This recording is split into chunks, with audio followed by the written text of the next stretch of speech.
Frokgjini është prezantuar për anëtarëve dhe simpatizantëve të Partisë Socialiste në Vaudejës. Në një sallë të mbushur ndryshe nga herët e tjera, Frokgjini është prezantuar për banorëve me një mision, atë të vëmendjes ndaj banorëve të kësaj zone. Vim të garë si një prej jush që vazhdoj për mandatin e tretë deputetit me dëshirë për të ndryshuar dhe për të bërë diçka për këtë zonë. Dhe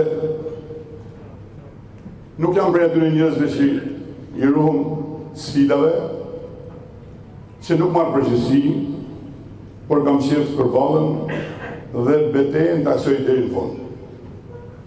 Duke qenë se edhe gjatë kohës kam qenë i pranishëm me shumë njerëz në këtë zonë, duke u përgjigjur me gjitha ato mundësi dhe benefice që më jep qenia deputet, jam përpjekur sa do pak t'ja u lehtësoj problemet dhe hallet që kanë pas.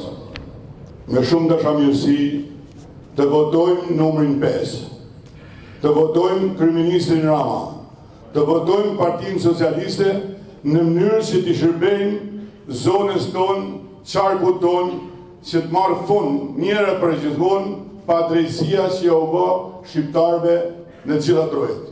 Për drejtuesin politik Benet Beci, fryma pozitive e banorëve është një mesazh i qartë për një fitore të Partisë Socialiste në të gjithë qarkun. Për mua kjo pjesëmarrje, edhe kjo buzëqeshje, edhe kjo dashamirësi fytyra dhe juja është fillimi i një fitore të madhe të Partisë Socialiste të Shkodrës. Gjithë qarku e Shkodrës. Ne kemi fituar shumë beteja, por kjo betejë është shumë e veçantë se të gjithë betejat e tjera. Kjo është beteja e gjithë zonës tonë, e gjithë qarkut tonë, e Vaudejës, e Fushatës, dhe Pukës, e Shkodrës dhe e Malësisë Madhe, që do jetë beteja më e bukur që do bëjmë, dhe ne meritojmë të kemi shumë deputet të Shkodrës në Parlamentin shqiptar. Vaudejësi ka qenë ndalesa e fundit e prezantimeve të kandidatëve në çdo zonë të qarkut, që do të pasohet në vijim me takime të kandidatëve me çdo banor të qarkut Shkodër.